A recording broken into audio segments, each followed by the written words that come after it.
Welcome to Miss Scarlett. Subscribe and don't miss out on Patreon. Have fun!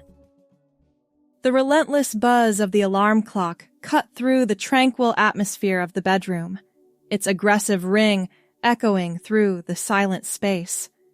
The occupant, still immersed in a slumberous haze, flailed, attempting to locate and silence the obnoxious intruder. The room's sole light source, a crisp digital clock, read 3:17 a.m. in cold, stark red. "Who's there?" they murmured, answering with an unsteady voice. "Mohammed, we've been compromised. Get out quickly." The caller's voice, barely above a whisper, trembled. It was his cousin, distress evident in his urgent tone. Jolted into full alertness, Mohammed's grogginess evaporated. "Explain. I never meant to get you involved. I swear on our grandmother's grave." Running a hand through his short brown hair, Mohammed felt his stomach drop. 6 months ago, Tariq had asked for help with some investment accounts for his new business partners. Mohammed, with his accounting degree and trusting nature, had obliged without asking too many questions, a decision he had come to regret deeply. "The Kazan family doesn't believe you were just an innocent pawn. They think you know too much." Tariq's voice dropped even lower. "And they're right. The transaction records, the shell companies. You've seen it all." "But I didn't know what I was looking at. I just organized the—" "It doesn't matter what you knew," Tariq cut him off. "What matters is what they think you know. You need to disappear. Tonight." Mohammed glanced around his modest apartment at the life he'd built over the past 5 years, his accounting certifications on the wall, the small bookshelf filled with novels and financial textbooks, the coffee table where he'd hosted game nights with colleagues just last weekend. "How bad is it?" he asked, already knowing the answer. "Bad enough that I'm risking my neck calling you. I've bought you maybe 3 hours before they realize I warned you." Mohammed was already moving, pulling a duffel bag from his closet. "Where should I go?" "Don't tell me. Don't tell anyone. Just go somewhere they'd never look for you." The line went dead. With trembling hands, Mohammed began stuffing essentials into the bag. Clothes, toiletries, his emergency cash, and important documents. His mind raced through possibilities. Hotels required ID. Friends and family would be the first places they'd check. He needed to become someone else, entirely.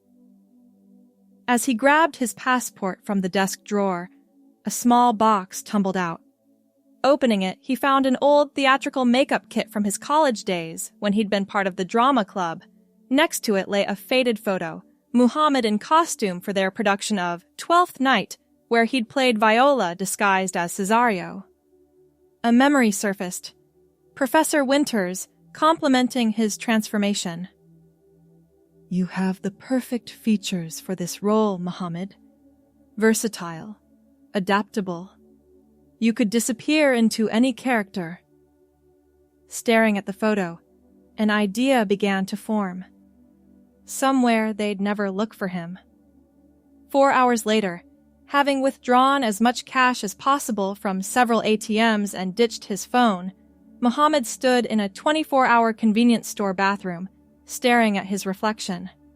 The brown hair that had been short and neatly trimmed was now covered by a modest, shoulder-length brown wig he'd purchased from an all-night costume shop. Foundation softened his angular features. Light eyeshadow and mascara opened up his eyes. Subtle contouring reshaped his face. The person staring back wasn't Mohammed anymore. Adjusting the navy blue dress suit he'd hastily purchased, along with several other women's clothing items, he practiced softening his voice. "Hello, I'm Milani. Pleased to meet you." The name had come to him from a half-remembered Italian exchange student he'd known years ago, foreign enough to explain any linguistic oddities, but not so unusual as to draw attention. The pearl earrings, clip-ons from the costume shop, completed the disguise. Conservative, professional, unassuming. The kind of woman who blended into the background. Taking a deep breath, Mohammed, now Milani, walked out of the bathroom, leaving behind the remnants of his old identity in the trash. Finding housing proved to be the first major challenge. Hotels still required ID, which meant using his real documents. Too risky. After spending a day in coffee shops and libraries, Milani spotted a small advertisement on a community bulletin board. Highgate Women's Residence. Room available. Weekly rates. References required. It was perfect. A women's boarding house would be the last place the Kazan family would look for Mohammed. The Highgate residence stood in a quiet neighborhood, a 3-story Victorian home converted into shared accommodations. Milani rehearsed her story all the way there. A marketing consultant from Chicago, recently divorced, looking for a fresh start while working remotely, Mrs. Peterson, the elderly proprietor, peered over her glasses as Milani explained her situation, clutching her navy purse with white-knuckled fingers. References? Mrs. Peterson asked, her voice as crisp as her perfectly ironed blouse. I have letters from previous landlords. Milani offered the carefully forged documents. And I can pay 2 months in advance. The mention of advance payment softened Mrs. Peterson's expression. The room is small but clean. Shared bathroom on the hall. Breakfast provided. Other meals on your own. No men allowed past the front parlor. And we lock the doors at 11 p.m. sharp. That sounds perfect, Milani replied, her practiced voice steady despite her racing heart. Well, you seem respectable enough, and goodness knows it's hard for a woman on her own these days. Mrs. Peterson nodded decisively. You can move in tomorrow. That night, in a cheap motel paid for with cash, Milani practiced walking in low heels, adjusting her voice, and memorizing the details of her fabricated life. Every mannerism had to be perfect. One slip could mean death. The room at Highgate was indeed small, with floral wallpaper and a narrow bed. The closet barely fit her limited wardrobe, but it would do. Milani carefully arranged her new possessions: the navy dress suit, 2 blouses, a modest skirt, sensible shoes, and the few cosmetics purchased to maintain her disguise. The first week passed in anxious solitude. Milani kept to herself, politely declining invitations to join the other residents for evening tea or weekend outings. The constant vigilance was exhausting. Every car on the street, every phone call to the house, every unfamiliar face could represent discovery. By the second week, Milani realized that isolation would only draw attention. Blending in required participation. Would you like to join us for book club tonight? Asked Eleanor, a retired librarian in her 60s who lived in the room across the hall. We're discussing The Age of Innocence. I haven't read it, Milani admitted. Neither has half the group, Eleanor chuckled. We spend more time gossiping than discussing literature. It's really about the company. That evening, seated awkwardly in the corner of the communal living room, Milani met the other residents: Eleanor, Patricia, a nurse in her 40s, Diane, a recently widowed grandmother, Valerie, a graduate student, and Ruth, who worked at the local museum. So, Milani, Patricia began, you haven't told us much about yourself. What brought you to our little corner of the world? Milani recited her prepared story, keeping details vague enough to avoid contradictions. After my divorce, I needed a change of scenery, somewhere quiet to rebuild. Men, Ruth snorted. Can't live with them, can't push them off a cliff without witnesses. The room erupted in laughter, and Milani found herself smiling genuinely for the first time in weeks. "You'll find your feet." Diane patted her hand. "We all have. That's what Highgate is. A stopping place while you figure out your next chapter." As the weeks turned into months, Milani's performance began to feel less like a disguise and more like a second skin. The constant fear of discovery remained, but it was accompanied by unexpected moments of comfort. One rainy afternoon, Eleanor knocked on her door carrying a large shopping bag. "My niece sent me these," she explained, pulling out several cashmere sweaters in various colors. "But they're too youthful for an old bird like me. I thought they might suit you better." Milani ran her fingers over the soft material of a pale blue sweater. "They're beautiful, but I couldn't possibly—" "Nonsense. They'll just gather dust in my closet." Eleanor pressed the bag into her hands. "Besides, that navy suit of yours needs a rest. You wear it like armor."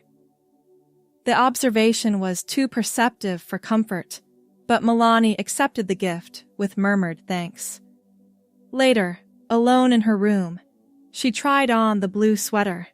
It felt luxurious against her skin, so different from the utilitarian clothes she'd chosen for practicality. Standing before the small mirror on her dresser, she was surprised by how natural she looked, how the soft fabric complemented the gentle curves created by her careful padding, and how the color brought out flecks of gold in her brown eyes. "Thank you for the sweaters," Milani told Eleanor the next morning over breakfast. "The blue one is especially lovely." "I knew it would suit you," Eleanor beamed. "Your coloring is perfect for it." Gradually, Milani's wardrobe expanded. Ruth insisted she borrow an A-line skirt for a house dinner. Valerie taught her how to apply eyeliner without smudging. Patricia offered a pair of ballet flats when she noticed Milani wincing in her heels. Each item, each skill learned, each female ritual shared, pulled Milani deeper into her role. The feminine gestures that had once required conscious thought became automatic. Her voice settled naturally into its higher register. Her walk shed its masculine angularity. 6 months into her stay at Highgate, Milani realized with a start that she no longer thought of her disguise as a performance. She had created Milani as a shield, but somewhere along the way, the boundaries had blurred. This revelation came during an innocuous moment.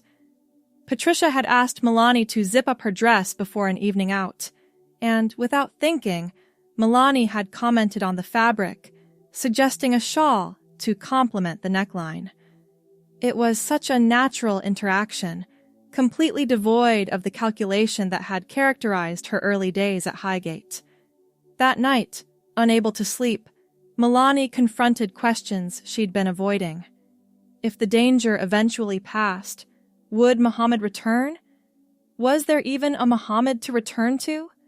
Or had Milani, created out of desperation, become something more authentic than the identity she'd fled?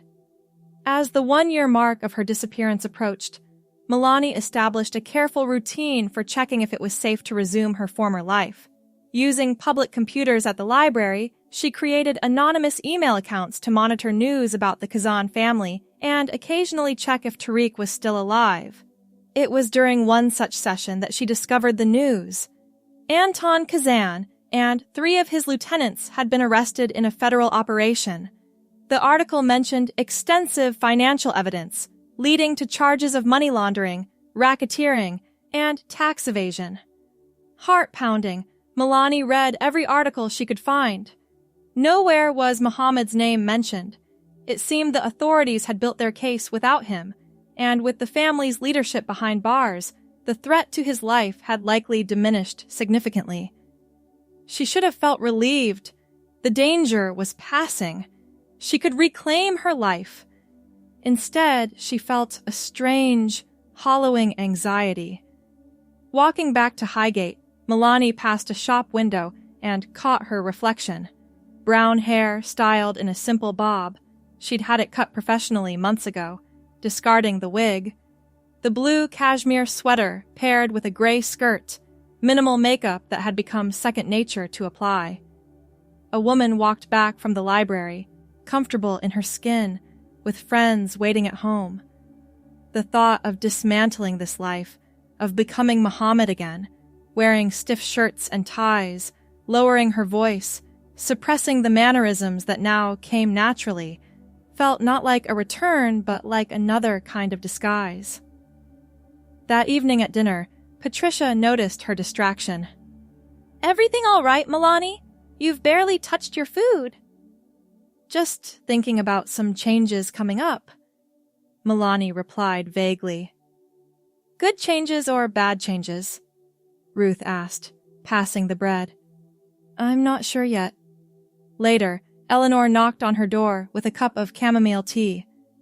"Thought you might need this. You seemed troubled at dinner." Milani invited her in, grateful for the company. They sat in comfortable silence for a few minutes before Milani spoke. "Have you ever discovered that the person you became out of necessity might be more authentic than the person you were before?" Eleanor considered the question thoughtfully. "When my Harold died, I had to become someone new. The Eleanor who existed as half of Eleanor and Harold couldn't continue. At first I was just playing at independence, doing what I thought an independent woman should do. But eventually, I wasn't playing anymore." "How did you know when it wasn't an act?" "When continuing felt more natural than stopping." Eleanor patted Milani's hand. "Why do you ask? Is this about your ex-husband?" Milani nodded, finding it easier than explaining the truth. "In a way. The circumstances that brought me here are changing. I could go back to my old life, but I'm not sure I want to." "Then don't." Eleanor's directness was refreshing. "The beauty of starting over is that you get to decide which parts of your old life to reclaim and which to leave behind." The next day, Milani created one final anonymous email account and sent a message to Tariq's personal address. "Is it safe to come home?" 3 days later, the reply came. "The main threat is gone, but some of the family remains free. They haven't mentioned you in months. Most assume you're dead or completely gone. Safer to stay away, but your choice. I'm sorry for everything." Milani stared at the screen for a long time before logging out. The answer wasn't as definitive as she'd hoped, but it confirmed what she'd already decided. Muhammad's life was over, not because he couldn't return, but because Milani didn't want him to. The practical aspects required careful planning. Muhammad's bank accounts, retirement funds, and other assets needed to be accessed without revealing her location or current identity. His apartment and possessions had surely been disposed of by now. Creating legal documentation for Milani would be challenging but necessary. One step at a time, she told herself. The immediate question was whether to stay at Highgate or move on. The answer came unexpectedly during breakfast with Mrs. Peterson, who mentioned needing help with the boarding house accounts. "My eyesight isn't what it used to be," she complained, "and these spreadsheets are a nightmare." "I could help," Milani offered. "I have some experience with financial records." Mrs. Peterson's relief was palpable. "Would you? I'd compensate you, of course. Perhaps a reduction in your weekly rate?" By the end of the week, Milani had reorganized the boarding house's chaotic bookkeeping system and discovered several areas where costs could be reduced. Impressed, Mrs. Peterson proposed a more permanent arrangement. "I've been thinking about retirement," she admitted. "My children want me to move to Florida, but I can't bear the thought of selling Highgate to some developer who'd tear it down for condominiums." "What are you suggesting?" Milani asked, though she already sensed the direction of the conversation. "You have a good head for business. The residents respect you. Would you consider taking over the management? You'd have the manager's apartment on the 3rd floor, a salary, and eventually an option to purchase when I'm ready to sell completely. The offer was unexpected, but perfect. Running Highgate would provide income, housing, and a legitimate reason to create proper documentation for Milani. I'd be honored, she answered, surprising herself with the emotion in her voice. Highgate has become home. Over the following months, Milani worked with an attorney recommended by Mrs. Peterson to establish her legal identity. The process required creative solutions and careful navigation of bureaucratic systems, but gradually, Milani Ahmed gained the documentation needed to exist officially in the world. The transition to boarding house manager coincided with a physical transformation as well. The clothing that had begun as a disguise evolved into a carefully curated wardrobe that reflected Milani's developing personal style. Elegant simplicity with occasional touches of color. The brown hair that had first been hidden under a wig now grew past her shoulders in natural waves. Subtle hormone therapy, obtained through discreet channels, softened her features further. On the 1-year anniversary of her arrival at Highgate, the residents organized a small celebration. To Milani, Eleanor raised her glass, who came to us looking for temporary shelter and became the heart of our little community. To Milani, the others echoed, and in their eyes she saw only recognition and acceptance. They saw her, not Muhammad in disguise, but Milani herself. That night, in her new 3rd-floor apartment, Milani performed a private ritual. She gathered the few remaining possessions from her life as Muhammad, his watch, his college ring, a photo of his parents. She didn't discard them, they were still part of her history, but placed them in a small wooden box, a repository for a life completed rather than abandoned. The boarding house thrived under Milani's management. Her background in accounting proved invaluable as she streamlined operations and gradually introduced modest updates that preserved Highgate's character while improving comfort and sustainability. 2 years after her arrival, Milani had established not just a residence, but a life. She joined the Neighborhood Business Association, took evening classes in property management, and even cautiously began dating, another leap into uncharted territory. Caroline, a professor at the local university, first visited Highgate as part of Eleanor's expanded book club. Their initial conversation about Victorian literature evolved into coffee meetings, then dinner dates, and eventually a relationship that deepened Milani's understanding of herself. You never talk about your life before Highgate, Caroline observed one evening as they walked through the park. It wasn't a happy time, Milani answered, holding to the edges of truth. Sometimes a clean break is the only way forward. Caroline nodded, understanding in her eyes. We all have chapters we'd rather not reread. I'm just glad your story brought you here. On rare occasions, Milani still monitored news about the Kazan family. Anton remained in prison, but his brother had taken over the diminished organization. The threat had receded but never completely disappeared, a fading echo rather than an immediate danger. Tariq had moved away, according to public records. Muhammad's parents had long since returned to their home country. The loose ends of Muhammad's life had been either tied off or left to unravel naturally. 3 years after her hasty departure from Muhammad's apartment, Milani finally exercised the option to purchase Highgate from Mrs. Peterson, who had settled happily in Sarasota. The boarding house was now truly hers, a legacy and a future simultaneously.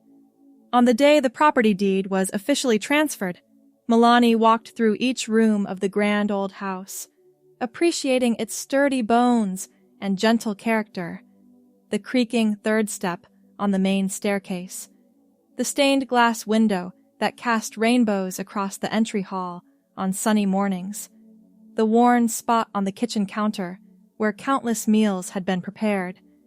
In the communal living room, she found Eleanor arranging fresh flowers. Well, it's official. Milani smiled. Highgate is mine. Or ours, really. Mrs. Peterson would be pleased, Eleanor replied. Though she'd never admit it, she worried about this place almost as much as she worried about us. Us? Her girls, as she called us. Even the ones older than her. Eleanor adjusted a lily in the arrangement. She saw something in you right away, you know. Said you had hidden depths. Milani laughed softly. She wasn't wrong. That evening, Milani hosted a small dinner party for the current residents. The faces around the table had changed somewhat over the years. Valerie had graduated and moved away. Patricia had married. But the spirit of the house remained constant, a sanctuary for women in transition, a place to heal and grow. I've been thinking, Milani announced over dessert, about expanding our mission slightly. There might be others out there like me, people who need not just housing, but a chance to become who they truly are. You mean women leaving bad marriages? Diane asked. That, yes, but also people who need to reinvent themselves for other reasons. People who, for whatever cause, need to shed an old identity that no longer fits. The conversation that followed was thoughtful, with practical concerns raised and addressed. By the end of the evening, a new vision for Highgate had taken shape. Not dramatically different, but expanded, more intentional in its purpose. Later, alone in her apartment, Milani opened her laptop to draft new language for the Highgate website. Her fingers hovered over the keyboard as she considered how to articulate what Highgate had become to her and what it might offer to others. A notification appeared on her screen, a news alert she'd set up years ago. The headline made her breath catch. Final Kazan family associate accepts plea deal, ending decade-long criminal enterprise. The article detailed how the last significant member of the organization had surrendered to authorities, effectively closing the book on the family's criminal activities. The threat that had driven Muhammad into hiding was now truly over. Milani sat back, absorbing the news. She could reclaim Muhammad's life completely now, if she wanted. Access his old accounts directly, contact former friends, explain her disappearance. The thought no longer triggered anxiety, but rather a distant, academic curiosity. What would it be like to step back into that life? To become, once again, the person she had been? The answer came with perfect clarity. Impossible. Not because circumstances prevented it, but because Milani herself did not want it. The disguise had become the reality. The emergency shelter had become home. She closed the news article and returned to her draft, typing with renewed purpose. Highgate Women's Residence, a place for transformation, renewal, and becoming your authentic self. The words felt right, honest in a way that transcended the complicated path that had brought her here. Muhammad had fled to Highgate in fear, creating Milani as a temporary shelter. But Milani had found something Muhammad never had, a genuine sense of belonging, a life aligned with her true self. The brown-haired woman reflected in her computer screen smiled slightly as she continued typing, her pearl earrings catching the light. The navy dress suit that had once been armor now hung in a memory box in her closet, replaced by clothes chosen for comfort and joy rather than disguise. The next morning, Milani sat at her desk reviewing applications for a vacant room. The top candidate was a woman named Jasmine, whose letter described escaping a controlling relationship and needing a fresh start. "I don't just need a place to stay," she had written. "I need a place to become someone new." Milani picked up the phone and dialed the contact number. Hello, Jasmine. This is Milani Ahmed from Highgate Women's Residence. I'm pleased to tell you we have a room available, if you're still interested. The grateful response on the other end of the line reminded Milani of her own desperation years ago, and the profound relief of finding sanctuary. Yes, you can move in next week, she confirmed. And Jasmine, I think you'll find Highgate is exactly what you're looking for. Sometimes the person we become out of necessity turns out to be who we were meant to be all along. After hanging up, Milani made a note in her calendar to prepare the room and arrange a proper welcome. Then she headed downstairs to help Eleanor with the garden, another day in a life that had been born from crisis but had blossomed into something authentic and deeply fulfilling.